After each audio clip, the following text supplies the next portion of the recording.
Hello everyone. Today I'm at Brancepeth, which is just a few miles outside of Durham, next to the A690 on the way up to Crook and Weardale. That's Brancepeth Castle. Looks stunning on this cold January day, but that's not the reason for my visit. I'm going to visit this beautiful little church and churchyard, which is the church of St Brandon's Church. I popped in here in August on my way back to Sunderland when I was being at Weardale to do a video. I always wanted to come back because there was a gorgeous headstone with a brilliant epitaph on it. It was a gorgeous sunny day. Today it's a little bit colder. When I first came here, I didn't know how to work the camera pretty well, and it's one of the first ones you've done, so it was a bit crap, so I wanted to come back. But look at this old way into the churchyard. Look at that. It's absolutely gorgeous. And for what I remember, it's quite a big churchyard considering Brancepeth isn't a big place. But like many of these old churches, they cover the surrounding area, all the little villages and hamlets and so on. Look at that. Sacred to the Reverend of William Nesfield, MA, 28 years rector of this parish, who died August 1828. So it is quite an old particular church.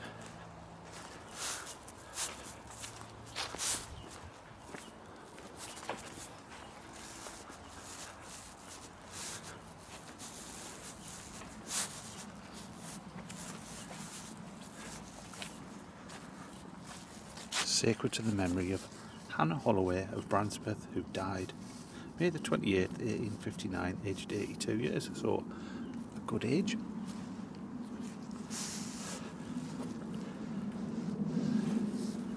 That one's mentioned somebody interred at St John's Chapel up in Weardale. It's probably about 20 mile away, maybe, up the dales, up to Weardale.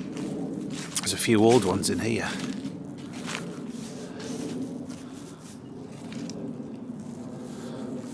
Grand one. Look how large that is. Thomas and Jane Wilson of Billy Hall. And look how picturesque that is. If you look there, see the castle right through there. Imagine this place on a snowy winter's day would look beautiful. The same on a summer's day. Look at that. I was going to say it's dead quiet, but you can hear a plane going over the top. This one is to the memory of Cuthbert Snaith of Brancepeth. He died 1827, and he was only 21 years. Also Elizabeth, his sister, who died July 1841. She was aged 31 years. What does it say? Lord, I have loved the habitation of thy house and the place where thine honour dwelleth. That's Psalm, one of the Psalms. As you can see, look at this one. It's a gorgeous one. Look how thick that is.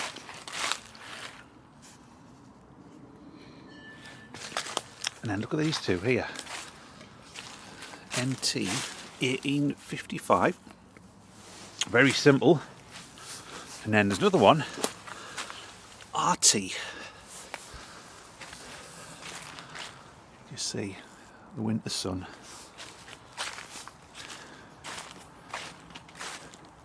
Robert Todd Mason of Willington. Deeply and deserved by lamented by an affectionate wife and family. Again, that's a very thick stone. Imagine trying to get that in here. That looks like there's another old entrance to the churchyard.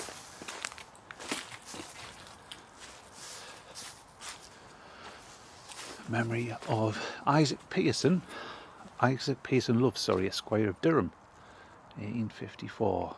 That says he was 27.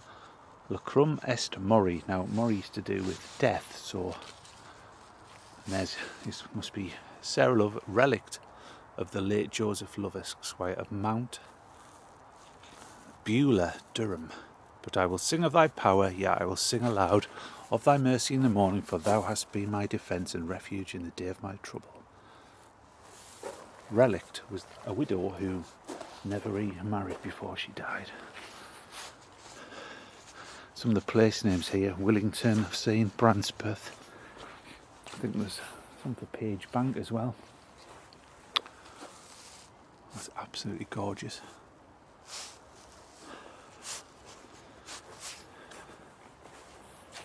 Try and find some of the 1700 ones, which I think were down here, if I remember.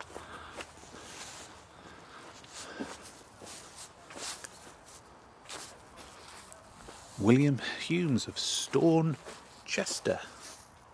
I can see Brownless, who died at Standalone. There's a golf course on the other side of there.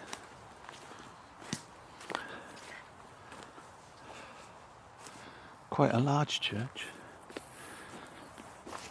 Here he's interred the body of Timothy Huxon, Huixon. I think it's Huxon of Willington. It's one of the old ones.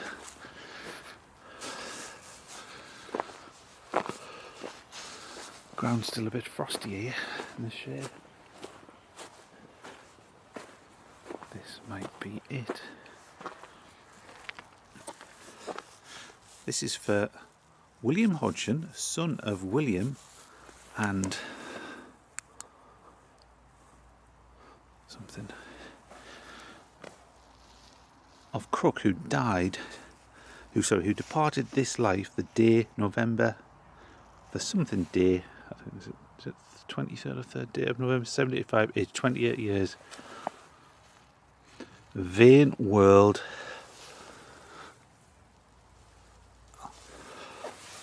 So we'll say this one a little close up here. Vain world. I think invested leave to dust I must return, for out of something was made, therefore to mourn for my health. I think that's a flitted thought, but now the time for me is come, no longer to be here. Be warned by my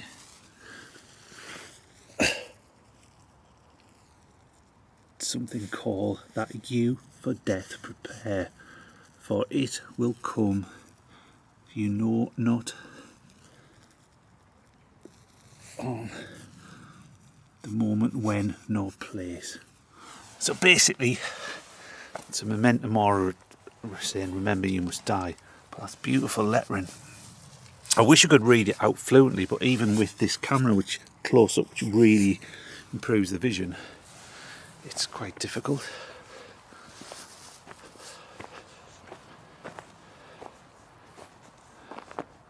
These are a few 1700 ones. The 1700 ones, they always have these little figures on, or these urns or chalices.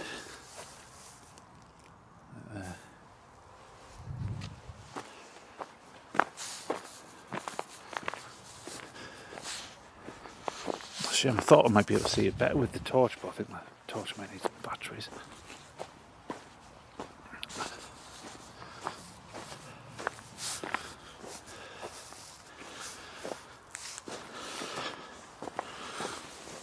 Here lies the body of John, son of Robert and Rachel Wilson, who departed this life June the 13th, 1782, aged 13 years young. I think they're 13 years young. No crime did over my conscience. Something death came with his stamp and quickly sent me to my grave. So you can imagine these grieving parents back in 1782 put that for their daughter. Here lieth the body of Hannah. I think that's either Stockborn, who departed this life October 23rd, 1775. I always think with this, somebody put away the money to leave a lasting reminder of a loved one.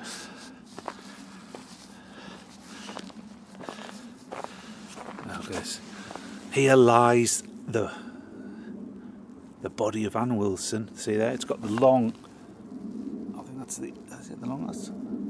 Sorry, but that's me. Sorry, I can't see. Here lies the body of Anne, wife of Thomas Lumley of Humbersledge, who died at April the 12th. See, sometimes they couldn't fit everything in, so they do a little shortcut. This bit I think is a little bit creepier in here. Look. That bit there, it's very dark.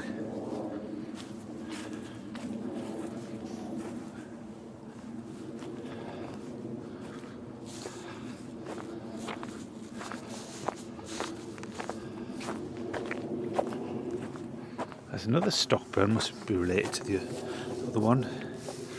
Here she lies, a faithful spouse, indulgent mother,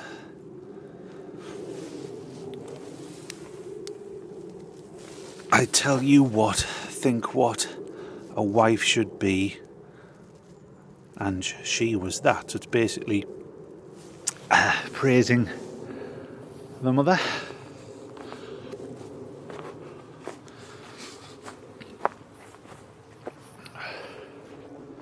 I'll give you a good view back there. Great name, Ephraim Hall, father of William the above, who long held with the height of great and satisfaction the office of clerk of this church. He died 1816. For integrity and independence of mind, erected here or something like that.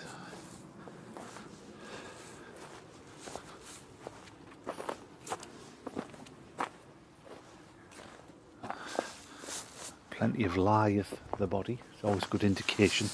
I always find most of them from like below before 1810 ages. It doesn't just end there. It comes all the way around here. George and Margaret Mann of Tudor. It's a couple of miles away.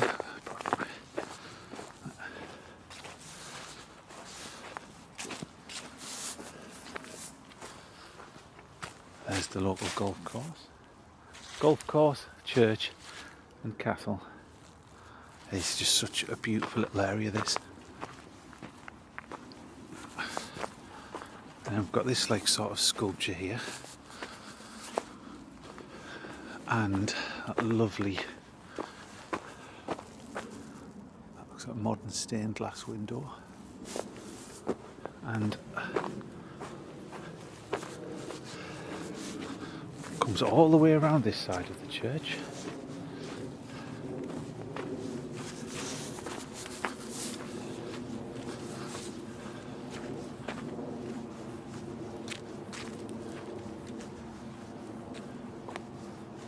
And that looks like the modern section of the church. Be quiet because there's somebody over there.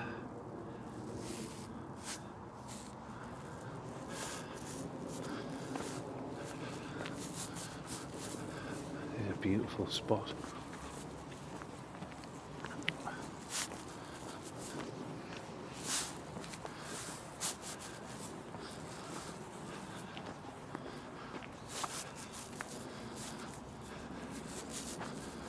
Brancepeth.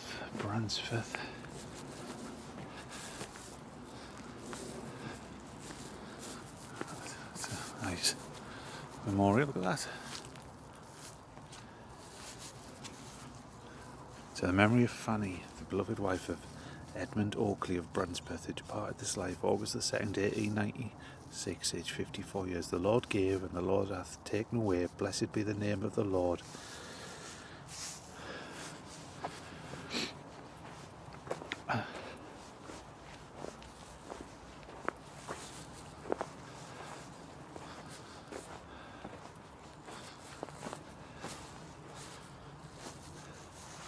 It was 1845, a Russell family. There's the church. I think it's open actually. To the memory of Jane Wheatley of Brancepeth, who died June the 12th, 1845, aged 45 years. Oh, this looks a good one. She was an industrious woman, a tender mother, and an affectionate wife. Also Elizabeth, daughter of the above, who died September the 16th, 1847, aged 32 years. Lovely epitaph. It is just such a picturesque little spot. There's the local war memorial.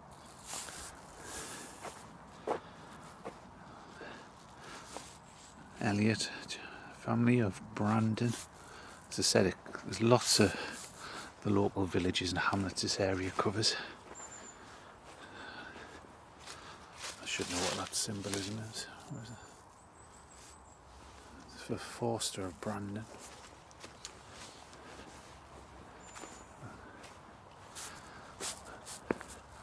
I'll leave you one shot. Castle just through the gates. So, thank you very much for watching this video. If you did like it, please give it a like.